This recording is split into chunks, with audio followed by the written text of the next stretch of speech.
mga kaibigan, this is Enrico and welcome to another episode of In My Toolbox. So if you're an aspiring entrepreneur, a startup founder, or someone who just launched a side hustle, and of course you're hoping to have that business take off, you'll want to learn in this topic that we're going to be talking about tonight. So because tonight we're going to talk about something that is real and something that is raw. Why most startups fail. Ta-da! Right? So that's not a clickbait headline. That's a real statistic, really. So because 90% of startup fails. That's just the statistics, right? So 10% within the first year and over half by year 3. Nako, that's it.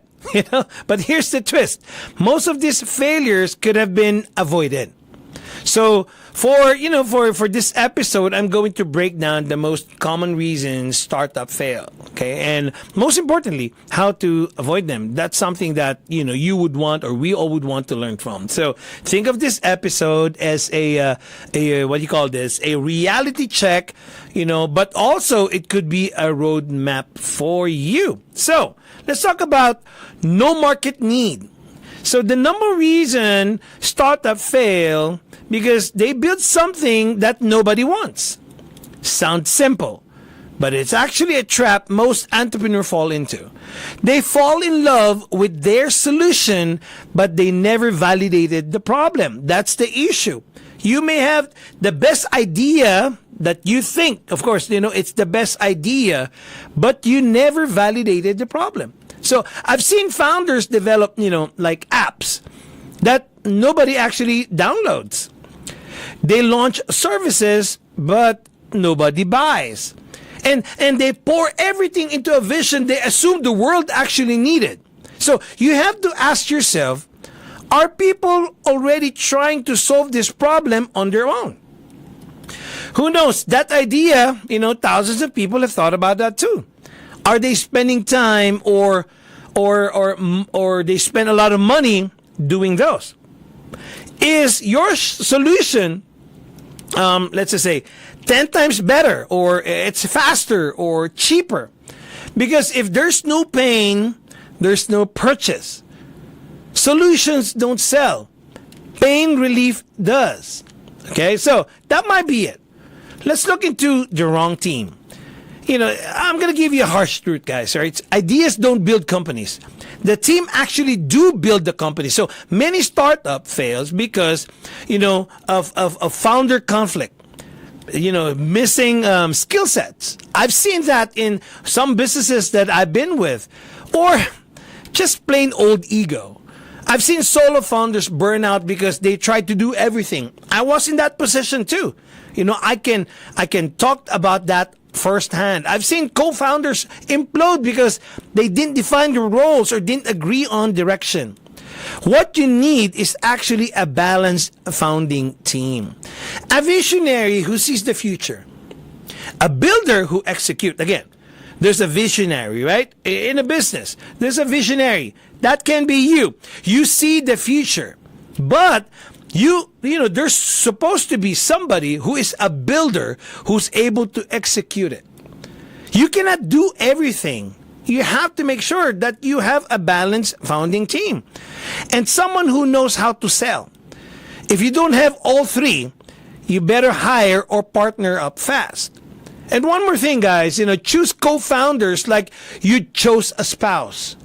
You got to be looking into the right partner for you because you'll fight, you'll disagree, you'll go through stress. And if the foundation is not that strong, well, bad news, your company won't survive at all. Again, I'm going to give you those three. You need to, you want to build a balanced founding team. You cannot be everybody. A visionary, if you're a visionary, you stay a visionary. A builder, you found a partner, or that's you, right? It can be you too. A builder who executes, and somebody who knows how to sell that vision. See? Now, again, if you don't have all three, you better hire or partner up fast. Okay? How about running out of money? Well, money isn't everything, I know, but in startups, it buys you time to figure things out. Most startups don't fail because they had no money. They fail because they didn't manage the money they had. Founders usually overspend on fancy offices, which they shouldn't get in the first place, or over hiring too early, or marketing campaign that doesn't convert. So here's actually what you should be doing if you're in that position. Be frugal. That's basic as that. You operate like you're already broke. You put that mindset that you're already broke and you would want to save or cut, etc., in running the business. Now, another thing, you would want to build a 12-month cash runway and check it monthly where you're at. Another thing here would be prioritizing spending on traction, not on vanity.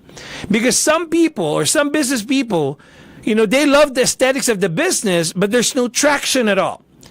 And I want you to remember this, guys. If you're a business owner, revenue is always better than raising money. Traction buys you leverage. Cash flow buys you control. Again, revenue is always better than, just raising money. Traction buys you leverage. Cash flow, it buys you control. So how about, no go-to market strategy? You can have the best product in the world. I can name some that they have the best product in the world. But if nobody knows about it, you're losing. You have to go out there, you have to go out there and let people know about your product, because a lot of startups fail because they think they build it and they will come. No, it doesn't work like that, because success doesn't come from having a product. It comes from distribution. You may have all the product right now, but you don't have any distribution channel. So that's what it means. It's not build it and they will come. So you have to ask yourself, do you have a repeatable way to reach customers? The word there is repeatable. Okay? Do you have a strategy for awareness, engagement, and conversion? Oh, by the way, remember those 3 positions of a balanced founder? You need to have somebody who's good at distribution or selling, and you have to have somebody who can create those awareness, engagement, and conversion.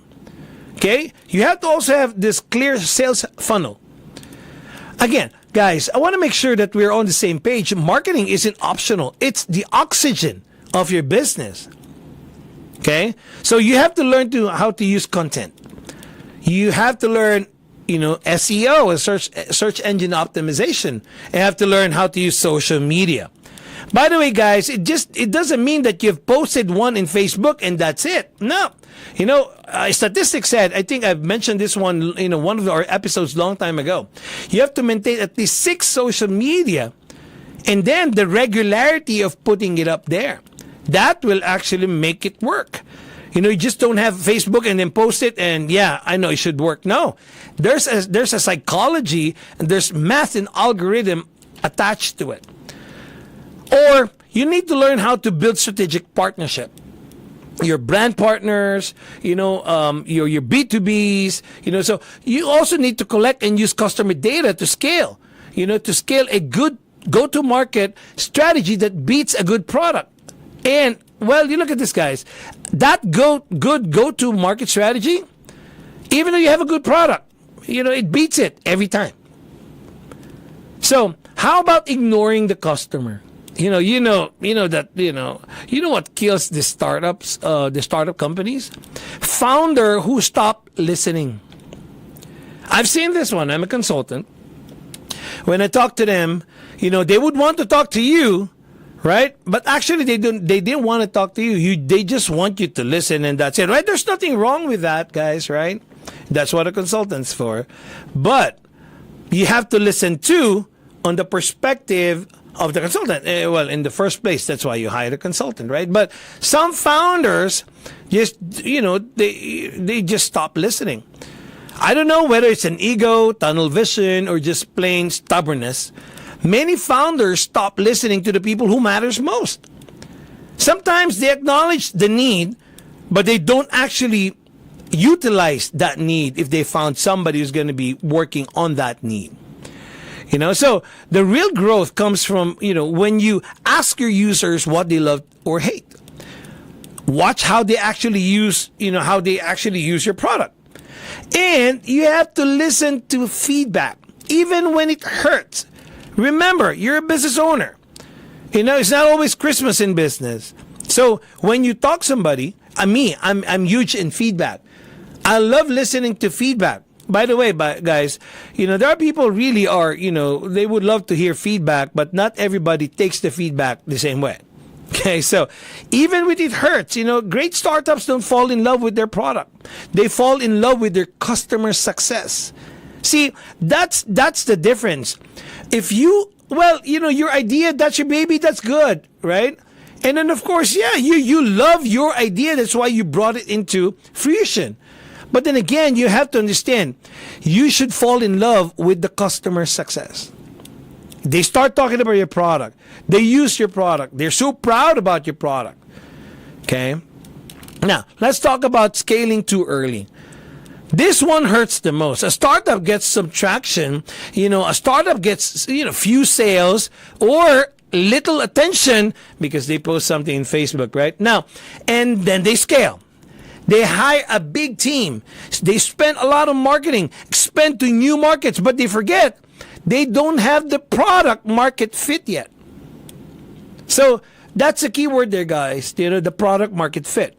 Scaling a broken system just creates a bigger mess. So how do you know if you're ready to scale up? Well, you have to be consistent. There has to be repeatable sales. Your customers come back or they refer your business to others. Now, you've ironed out operations and delivery, and until then, stay lean, stay scrappy. Right? So, how about poor leadership and culture? Well, you have to look into yourself, guys. Look into the mirror. Are you good in leadership or are you poor in leadership? And are you building the culture, how you dreamt about or you visualize your company? Culture might sound like a big company thing. No. Startups live or die by this culture. Poor leadership shows up as, high turnover, you cannot maintain people, you have have an unclear vision, no accountability, no process in place, and you have a toxic culture. Again, this toxic culture, guys, is going to be a silent killer. As a founder, you set the tone. If you're late, your team will be late. What attitude or what culture are you inculcating with your people? Are you always late when you set up an appointment? Are you always late? Do you always see yourself giving reasons why you're not doing exactly the schedule? Your team will be late too if you're late. If you're disorganized. Guys, you are a business owner. If you're a disorganized business owner, how can people buy your business? Because your people will be too. And it's just a domino effect. You have to look at yourself into the mirror and tell yourself, am I running it on a process? By the way, there's what you call reactive and anticipation. If you always react in your business, you're late one step. But if you always anticipate, you're always advance. A business owner, it doesn't mean, guys, that you have a good idea of a business and that guarantees you success. No, there are other things more important than that. Lead with clarity, consistency, accountability. And guys, build a culture where people want to stay. Not just for perks, but for the purpose. Now, guys, again, not just because you have a vision, it guarantees you success, as I've said a while ago, right? So you have to look at yourself, what kind of leadership that you have, and what kind of culture you're actually building. Again, culture is not just for big companies, again, right? So it also includes even though you're a startup, you would want to make sure you build a culture where people want to stay, not just because you're offering them perks, but for the purpose of the business that you built. Okay? Now, let's talk about legal and compliance oversight. Sounds boring, right? Legal mistakes are startup killers too. So I've seen startup dissolved because they didn't have a co-founder agreement. So you have to ask yourself, if you have a co-founders, do you have agreement together? They ignore taxes. If you want to put up a business, get somebody you can talk to about taxes. They use copyrighted materials. You do not need to be a lawyer, but again, guys, this should be part of your legal game plan. You prioritize incorporation, IP protection, or you have to have your contracts and your NDAs. You have your tax compliances. Consultant like me, guys, a business consultant like me, this is what we always talk about. You want to make sure that every angle of that business that you're putting up covers all of this. That's why you prioritize that. Hey, how did you build your business? Your IP, is it protected? Contracts, your NDAs, your tax compliances. One small legal mistake can cost your whole company. So I'm telling you right now, guys, when you want to start a business, don't wing it. Okay? So how about chasing funds instead of building value? That's how you would see a demarcation line of business people. Some people, chasing funds. Now, the other one's building value. So let me just be blunt with you guys. Funding is not a business model, period. Okay? Funding is not a business model, So many founders believe their job is to raise capital, but raising capital should only amplify a good business. It will not create one business. Again, that raising capital, that's not the thing to amplify a good business. It's just it cannot create one. Before you pitch investors or before you invite people into your idea, you have to ask yourself, are we solving a real, urgent problem? See, do we have paying customers, or, are we getting some strong interest? Or you have to ask yourself, are we growing month over month if you've already started it? Investors actually want momentum. They just, not just the ideas. So focus on value creation, not just valuation. Right? Well, guys, those are the things that I can mention why startup actually fails. There's maybe a lot more to tackle about it, but I've just given you some few ideas that you would want to ponder upon or think about. All right, and how do you beat the odds? Let's land the plane.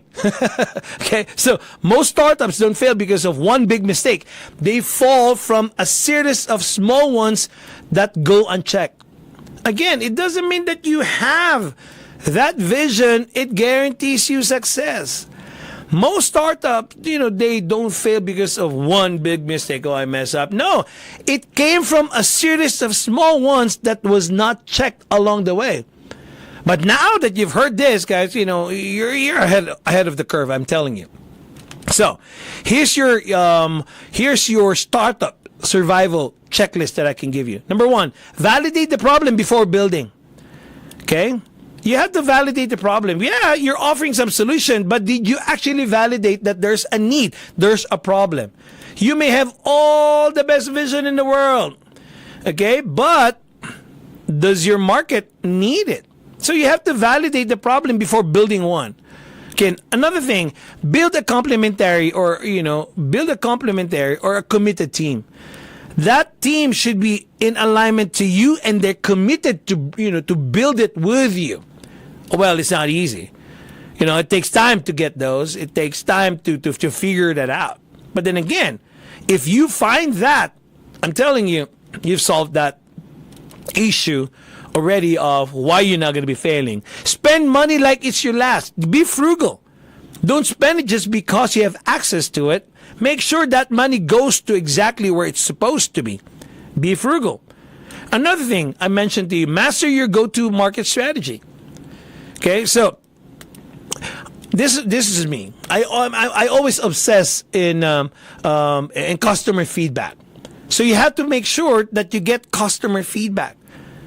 What are they doing? Are they trying to say, oh, this is not going to work? Or are they starting to be your brand ambassadors because they've already know your product or your services and they become your advertisers out there?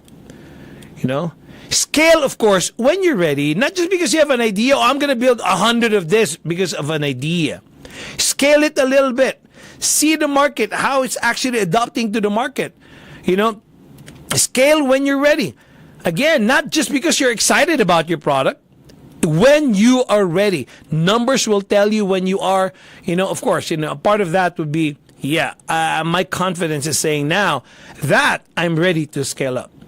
You have to also, as a leader, you have to lead with clarity and build a culture that attracts. Not just because, you have to make sure, to build that team, right? But when you build a team, there should be clarity. And you involve that team into the culture. A culture that attracts and binds together and build that vision altogether. Not just because, I can do everything. I'm telling you, if you start doing that, that's the start of, right? So, guys, you have to have a team, right? Of course, we were talking about legalities a while ago. So handle your legal basics early. In the very beginning, in the very interim of this business, you have to make sure that it's all covered. Because one legal a mistake can cost all the visions that you have. Chase value. We talked about that value, not the funding part. And above all, don't forget this, guys. Startups don't win by being perfect. They win by staying in the game. Because people, they're always like perfection in the very beginning. Nobody does that. Nobody. Wherever you are right now in the business, all these big companies came from that position. Okay?